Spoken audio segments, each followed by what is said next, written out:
नमस्कार, मैं हूं आपके साथ शांतनु त्रिपाठी। बुलेटिन की शुरुआत करते हैं बड़ी खबर के साथ। खबर दिल्ली से है। ईडी केस में अरविंद केजरीवाल को अंतरिम जमानत। दिल्ली सीएम अरविंद केजरीवाल को अंतरिम जमानत दी गई है। जी हां, केजरीवाल को सुप्रीम कोर्ट से अंतरिम जमानत मिल गई है और अब 3 जजों की बेंच केजरीवाल का केस सुनेगी। जब तक बड़ी बेंच सुनवाई करेगी तब तक जमानत रहेगी, यानी कि सुप्रीम कोर्ट ने केजरीवाल का केस बड़ी बेंच के पास भेजा है। चीफ जस्टिस सुनवाई के लिए 3 जज भी नियुक्त करेंगे। फिलहाल जेल में ही रहेंगे अरविंद केजरीवाल। सीबीआई के मामले में अभी जेल में रहेंगे अरविंद केजरीवाल। और दीपक झा हमारे सहयोगी जुड़ गए हैं दिल्ली से। दीपक, बताइए क्या कुछ जानकारी सामने आ रही है इस पूरे मामले को लेकर? आपको कि ईडी मामले में दिल्ली के मुख्यमंत्री अरविंद केजरीवाल को राहत मिल गई है, लेकिन देखा जाए तो सीबीआई के मामले में अभी भी अरविंद केजरीवाल को जेल में ही रहना पड़ेगा, क्योंकि देखा जाए जिस तरह से मार्च में अरविंद केजरीवाल की गिरफ्तारी होती है और लगातार जो आरोप लगाए जाते हैं दिल्ली कथित शराब घोटाले को लेकर के, जिसको लेकर के आम आदमी पार्टी रॉज एवेन्यू कोर्ट में जमानत के लिए पहुंचती है, हाई कोर्ट भी पहुंचती है, सुप्रीम कोर्ट पहुंचती है। लेकिन जिस तरह से देखा गया था, रॉज एवेन्यू कोर्ट ने पहले तो जमानत दे दी थी, लेकिन हाई कोर्ट ने उस मामले को स्टे लगा दिया था, जमानत पे रोक लगाया था। लेकिन जब अब मामला सुप्रीम कोर्ट में पहुंचा, हालांकि 17 जून को इस मामले में जो फैसले आने थे उसको सुरक्षित रखा गया था और आज यानी कि आज जो फैसला सुनाया गया तो कहीं ना कहीं आम आदमी पार्टी को एक बड़ी राहत दी गई है और खास करके अरविंद केजरीवाल को कोर्ट से एक बड़ी राहत मिली है ईडी के मामले में। लेकिन अभी भी आम आदमी पार्टी के सीबीआई का जो शिकंजा है वो कसता हुआ नजर आ रहा है और जमानत मिलने के बावजूद भी अरविंद केजरीवाल को फिलहाल में जेल में ही रहना पड़ेगा।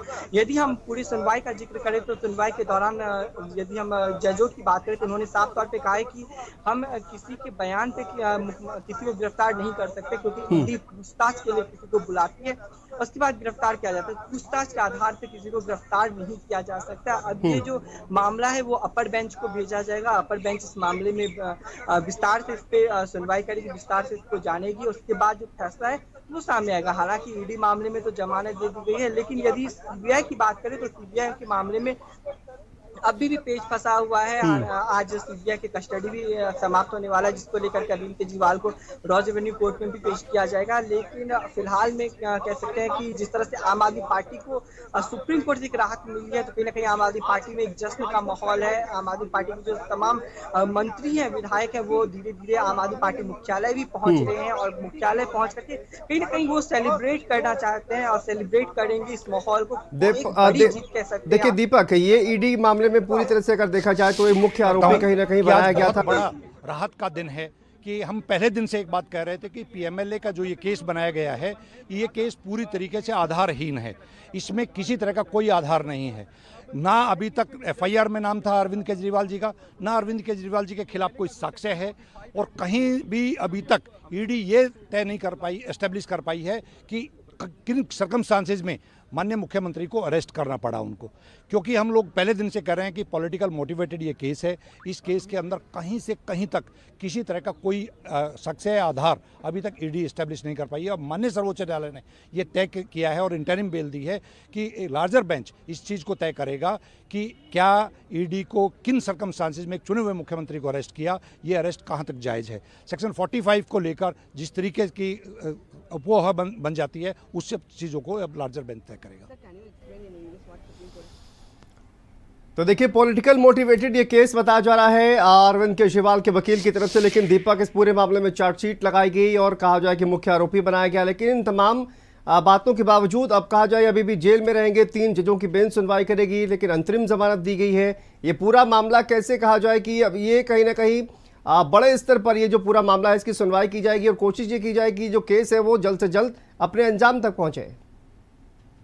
बिल्कुल, यदि हम आज कोर्ट की जिक्र करें, कोर्ट के बयानों की जिक्र करें, तो कोर्ट ने साफ तौर पे कहा है कि जिस तरह से हम बात करें कि 3 जज का एक कमेटी गठित होगा और गठित होने के बाद इसे ऊपर भेजा जाएगा और जब अपर बेंच इसको लेकर के सुनवाई करेगी तो इनमें तमाम मुद्दों पर चर्चा की जाएगी और जल्द से जल्द अरविंद केजरीवाल को राहत देने की बात कही गई है। क्योंकि लगातार ईडी की बात करें तो ईडी लगातार आम आदमी पार्टी के जो मुखिया अरविंद केजरीवाल उनको मेन एक्यूज्ड के तौर पे बता रही थी। तो कहीं ना कहीं कह सकते हैं कि ईडी को एक बड़ा झटका लगा है और आम आदमी पार्टी के जो मुखिया अरविंद केजरीवाल उनको कहीं ना कहीं सुप्रीम कोर्ट से एक बड़ी राहत मिली है। और इस पे हम विस्तार से जानने की कोशिश करेंगे आम आदमी पार्टी के जो लीगल सेल हैं और जो वो वकील हैं। ऋषि जी हमारे साथ, ऋषि जी हमारे साथ मौजूद है। ऋषि जी, इस केस के मामले में आप थोड़ा सा ब्रीफिंग से हमारे दर्शक को बताएं, क्योंकि जिस तरह से सीबीआई का मामला है, ईडी का मामला है, जिसको लेकर के आज राहत तो ईडी मामले में दे दी गई है, लेकिन अपर बेंच इस पर सुनवाई करेगी। तो क्या कुछ पूरा मामला है, हमारे दर्शक को इसको विस्तार। तो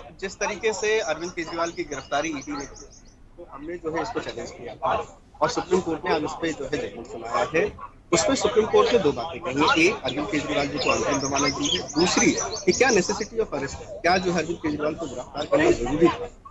गिरफ्तार किया वो गलत, लेकिन जरूरी था क्या गिरफ्तार, उस पर जो है जो क्वेश्चन फ्रेम किए हैं उसको लाके सीबीआई का मामला अभी भी अटका हुआ है, तो क्या ईडी के मामले से जो राहत मिली है उसका इस्तेमाल सीबीआई मामले में भी करेंगे? ईडी को ये बात पता था, केंद्र सरकार को पता बात शायद जो है उनका फैसला जो सुप्रीम कोर्ट उनके खिलाफ आने वाला है, इसलिए आनंद फानन में सीबीआई ने अरेस्ट किया, इसके लिए कि वो बाहर ना निकल पाए। सीबीआई का मैटर भी पेंडिंग है बेल का, और हम उम्मीद करते हैं कि इसमें भी इंसाफ होगा। जमानत तो मिल गई, राहत तो मिल गई, लेकिन फिलहाल में अरविंद केजरीवाल को अभी जेल में ही रहना पड़ेगा।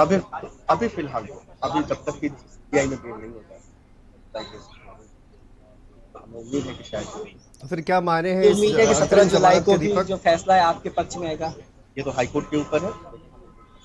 जी बिल्कुल, ये हमारे साथ आम आदमी पार्टी के और वकील थे अरविंद केजरीवाल के। इन्होंने साफ तौर पे बताया है सभी मामले को लेकर के कि जिस तरह से लगातार ईडी और सीबीआई का जो मामला है वो अलग अलग मामला है। हालांकि दिल्ली कथित शराब घोटाले मामले में दोनों जो एजेंसियां हैं वो जांच कर रही है, लेकिन दीपक कहा जाए कि ईडी का जो मामला, जो मनी लॉन्ड्रिंग का मामला चल रहा था, शराब घोटाले की बात जो है वो लगातार कही जा रही थी, वो जो मामला है वो भी खत्म नहीं हुआ है। वो मामला आगे चलेगा, 3 जजों की बेंच इस पूरे मामले की सुनवाई करेगी, और साथ साथ सीबीआई का जो मामला है वो भी लगातार चल रहा है। इसका मतलब यह है कि सिर्फ अंतरिम जमानत दी गई है इस पूरे मामले में, लेकिन अभी भी दोनों सीबीआई और ईडी जो केसेस हैं वो लगातार चलाती रहेंगी और 3 जजों की बेंच जो है वो मामले की सुनवाई करेगी।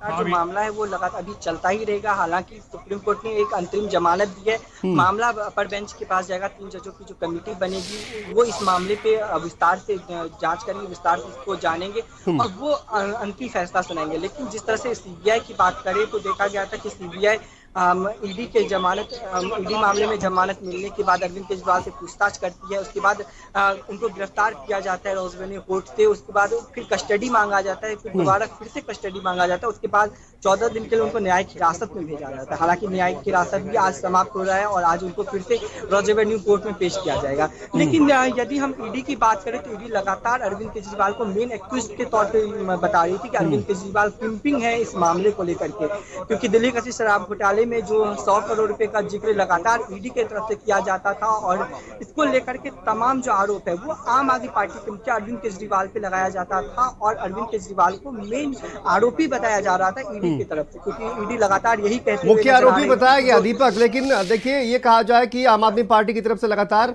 ये कहा जा रहा है कि साक्ष्य जो है वो नहीं है और इसी को लेकर लगातार जो है वो विरोध भी आम आदमी पार्टी इसको लेकर दर्ज कराती हुई नजर आई है। ठीक है दीपक, आप नजर बना के रखिए। फिलहाल बहुत बहुत शुक्रिया आपका इस तमाम जानकारी के लिए, अपडेट करिए।